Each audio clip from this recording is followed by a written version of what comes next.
ბათუმის ოცნების ქალაქში, იმ ადგილას, სადაც ტრაგედია დატრიალდა, ყვითელი ლენტი მხოლოდ ბავშვების დაღუპვის შემდეგ გაავლეს. იქნებ საქართველოს არ დაეკარგა ორი უდანაშაულო ბავშვის სიცოცხლე ადგილზე რაიმე გამაფრთხილებელი ნიშანი რომ ყოფილიყო. საშიშია, ან შესვლა აკრძალულია. სამშენებლო ობიექტის მიმდებარე ტერიტორია არც დაცული იყო, არც შემოღობილი. აი გამოძიება კი დაიწყო და რაღაცა უნდა ფორმალურად. სამწუხაროდ არავის გვაქვს იმედი და მოლოდინი, რომ სანქცირებული გომელაურის უწყებად წოდებული შინაგან საქმეთა სამინისტრო პასუხისმგებელ პირს გამოავლენს, არც პოლიტიკურ პასუხისმგებლობას აიღებს ვინმე საკუთარ თავზე.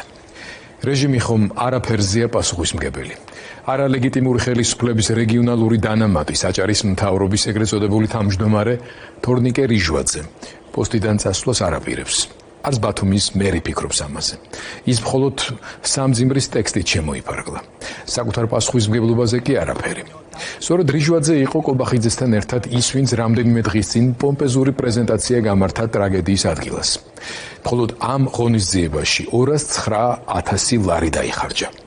შემთხვევის ადგილას მისული ქართული ოცნების წარმომადგენლები ტრაგედიაზე კომენტირებისას პროპაგანდისტულ გზავნილებს იშველიებენ, რომ ტრაგედია მოხდა, თუმცა მშვიდობა მნიშვნელოვანია. ოცნების ქალაქში ორი ბავშვი გუშინ დაიღუპა. ისინი თხრილში ჩავარდნენ. დაუზუსტებელი ინფორმაციით ბავშვები ჯარს აგროვებდნენ. იმ ქალაქში, სადაც სისტემა სტიკერების გაკვრისთვის მოქალაქეებს და ჟურნალისტებს აკავებს, ბავშვები დაუცველები არიან. სისტემას, რეჟიმს არც ალია პრობლემების მოგვარებისთვის.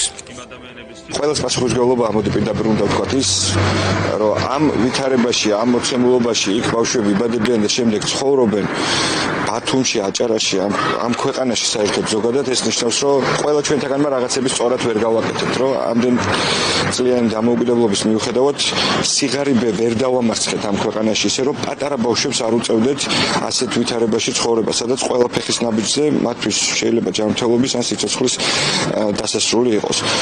ოღონდ ეს განცდა ჩემი აზრით საქართველოში უამრავ ადამიანს ჰქონდა და ყველა რაღაცა საკუთარ პასუხისმგებლობას გრძნობდა, ყველაზე ნაკლებად სამწუხაროდ ვინც გრძნობდა ეს იყო ამ ეგრეთ წოდებული ხელისუფლების წარმომადგენლები, რომელთა პირდაპირ მოვალეობაც არის იმ კანონმდებლობის მინიმალური დაცვა მაინც, რომელიც გულისხმობს იმას, რომ უსაფრთხოების ელემენტარული სტანდარტი იყოს დაცული. ცალკე ტრაგედია არის ჩვენი ქვეყნის, როცა ხელისუფლება ცდილობს მხოლოდ წინასაარჩევნოს ან კრიზისის დროს გაახსენდეს განსაკუთრებით ეს ხალხი და იქ რაღაცა ტიპის აქტივობები დაგეგმოს. 12 წელია, უკვე 13 წელია ეს დასახლება არსებობს ბათუმში და ამ დასახლებაში წყლის, რა ვიცი, ნებისმიერ დროსა თუ თვეს გაუსაძლისი პირობებია და ასობით ბავშვი ცხოვრობს ამ გაუსაძლეს პირობებში, ძალიან კარგად იცოდა ყველა. იცოდა საზოგადოებამ და რა თქმა უნდა ძალიან კარგად იცოდა ხელისუფლებამაც. ტრაგედიები ხდება არასწორი პოლიტიკის გამო. პირველ რიგში ეს ეხება რა თქმა უნდა უსაფრთხოების ნაწილს, იმ მშენებლობებს, იმ პრობლემებს, რაც მათ შორის ბათუმში არის, გვახსოვს, სადაც სახლი ჩამოინგრა და მუშები ემსხვერპლენ ამ ამბავს. ეხლა ვხედავთ, რომ ორი ბავშვი დაიღუპა, ანგელოზი დაიღუპა ამ ქალაქში და ვხედავთ, რომ რაღაცა პასუხისმგებლობის აღებასაც გაურბის ჩვენი ხელისუფლება. პოლიტიკოსის მთავარი ტვირთი მოქალაქისგან განსხვავებით არის ის, რომ პროცესებზე უნდა აიღოს პასუხისმგებლობა და ზუსტად ამ პასუხისმგებლობას გაურბის ქართული ოცნება. ეს არის აი ოქსიმორონია პოლიტიკოსი გაურბოდეს პასუხისმგებლობებს და ჩვენ ახლა ვსაუბრობთ ქალაქში, სადაც პლაკატების დაკვრაზე გვეუბნებიან, რომ ჩვენ იერსახეს ვამახინჯებ და რაღაცა არასწორად მოქმედებ და მუნიციპალური სამსახური პლაკატებზე კი არ უნდა დაგზავდეს, უნდა ამბობდეს იმას, რომ ტერიტორია, რომელიც არის ეკონომიკის სამინისტროს საკუთრება, აქ მოხდა გუშინ დადგა უბედური შემთხვევა იყო თუ რაც იყო, ორი ანგელოზი ემსხვერპლა ამ ამბავს და ამაზე პასუხისმგებლობა უნდა აღოს სახელმწიფო. წარმოიდგინეთ შემთხვევა, რომ ეს ყველაფერი მომხდარიყო კერძო ტერიტორიაზე, რა იქნებოდა, ხო? ამ შემთხვევაში ამ ტერიტორიის მფლობელი არის სახელმწიფო, ეკონომიკის სამინისტრო და ყველა პრობლემა იქ რაც არსებობს არის სახელმწიფოს მოსაგვარებელი. სწორედ ეკონომიკის სამინისტროსთან შეიკრიბნენ დღეს არა მხოლოდ სოლიდარობის და გლოვის, არამედ პროტესტის ნიშნად ადამიანები.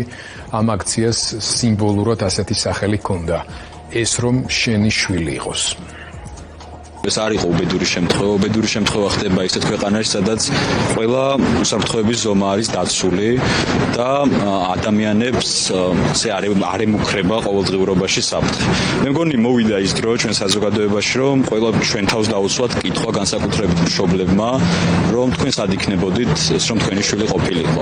შეეწირნენ ბიძინა ივანიშვილის სისხლიან რეჟიმს, იმიტომ რომ მაშინ, როდესაც სახელმწიფო დაკავებულია კორუფციით, არაკეთილ სინდისიერებით, მაშინ ბავშვებს ცივად, სყურიად, შიათ და ამის გამო იძულებულნი არიან, რომ არ ვიცი, იარონ, ჯართი შეაგროვონ.